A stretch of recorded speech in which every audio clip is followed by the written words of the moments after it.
Protein உணவுகளை பற்றி நம்ம பல தடவை பல வீடியோக்களை சொல்லியிருந்தா கூட தொடர்ந்து ஒரு சிலர் கேட்குற கேள்வி என்ன அப்படின்னா, புரத உணவுகள் அதிகமாக சாப்பிட்டா கிட்னி சட்னி ஆகிடாதா அப்படின்றது தான். 60 கிலோ எடை உள்ள ஒருத்தரோட உடம்புல இருந்து தண்ணீர் பிற கழிவுகள்லாம் வெளியில் எடுத்துட்டோம்னா அவருடைய மொத்த எடை 26 கிலோ தான் இருக்கும். அந்த 26 கிலோவில் 10 கிலோ புரதமாக தான் இருக்கும். அந்த அளவுக்கு நம்ம உடம்புக்கு புரதம், அதாவது புரோட்டீன் ரொம்ப ரொம்ப முக்கியம்.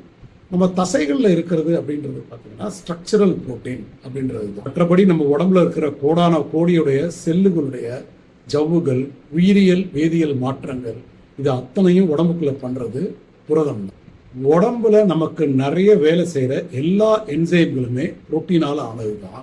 இதையும் தாண்டி நமக்கு நோய் எதிர்ப்பு சக்தி கொடுக்குற இம்யூனோகுளோபின் அப்படின்றதும் இதெல்லாம் தாண்டி இன்சுலின் போன்ற முக்கியமான ஹார்மோன்கள் கூட புரோட்டீன் அப்படின்றது நம்மளுடைய தசைகளில் மட்டும் இல்லாமல் ஒட்டுமொத்த உடம்புடைய வேதி வினை மாற்றங்களுக்கும் உடம்பு செயல்பாடுகளுக்கும் செல்களுடைய ஆக்டிவ்னஸுக்கும் புரதம் ரொம்ப ரொம்ப முக்கியம்.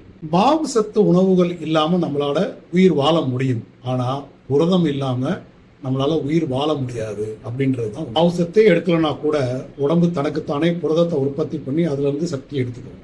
ஆனால் நம்ம உடம்புக்கு தேவையான எல்லா வகை புரோட்டீனையும் உடம்பால் உற்பத்தி செய்ய முடியுமா அப்படின்னு பார்த்தீங்கன்னா அது முடியாது. ஸோ முக்கியமான ஒரு சில புரோட்டீன்களை நாம் உணவின் மூலியமாக தான் எடுக்க முடியும். தினசரி புரதம் தேவை அப்படின்றது எதுக்கு அப்படின்னு பார்த்து செல் டேர்ன் ஓவர் அப்படின்னு ஒரு ப்ராசஸ். அதாவது நம்ம வயிற்றுக்குள்ளே இருக்கிற சின்ன சின்ன செல்கள், முடி, நகம் இதெல்லாம் பிரேக் ஆகி திருப்பி வளரும்.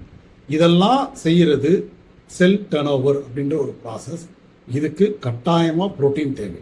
நம்ம உடம்புல செல்கள் உடையுது, கழிவுகளில் புரோட்டீனோட சேர்த்து வெளியேறுது, மறுபடியும் நம்ம உடம்புல கோடான கோடி செல்கள் உற்பத்தி ஆகுது. இது அத்தனைக்கும் உறுதுணையாக இருக்கிறது புரோட்டீன் தான்.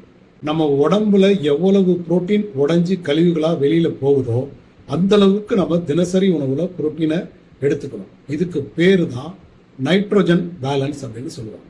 சரி, ஒரு நாளைக்கு எவ்வளவு புரோட்டீன் எடுத்துக்கலாம் அப்படின்னு பார்த்தீங்கன்னா, நம்மளுடைய இந்தியர்களுடைய உடல் கட்டமைப்புக்கு தினசரி தேவைக்கு 1 கிலோ வெயிட்டுக்கு அட்லீஸ்ட் 1 கிராம் ஆகுது நம்ம புரோட்டீன் எடுக்கணும்.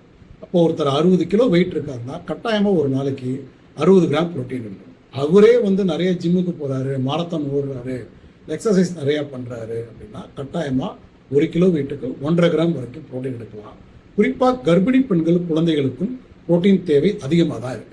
சரி, நம்ம தினப்படி தேவைக்கான புரோட்டீனை உணவின் மூலியமா எடுக்கலன்னா என்ன நடக்கும் அப்படின்னா, நம்ம உடம்பு அதனுடைய தேவைக்கு உடம்புல இருக்கிற புரோட்டீனை எடுத்து யூஸ் பண்ண ஆரம்பிக்கும். இதனால என்ன ஆகும், மசில்ஸ்லாம் வீக் ஆகும். இந்த மசில் வேஸ்டிங் அப்படின்ற தசை இழப்பு அப்படின்றதுனால உடல் மெலிஞ்சுக்கிட்டே இருக்கும். இந்த மாதிரி உடல் மெலிகிறது, அதாவது புரோட்டீனை நம்ம சரியா எடுக்காம உடம்பு தனக்குத்தானே நம்ம மசில் இருக்கிற புரோட்டீன் எல்லாம் எடுத்து அதனால உடம்பு குறைகிறத நம்ம என்ன சொல்லுவோம் அப்படின்னு பார்த்தீங்கன்னா கோஹெக்சியா அப்படின்னு சொல்லுவோம். இது அந்த அளவுக்கு உடம்புக்கு நல்லது கிடையாது. கோஹெக்சியானால உடல் அல்லது உயிருக்கே ஆபத்து ஏற்படலாம்.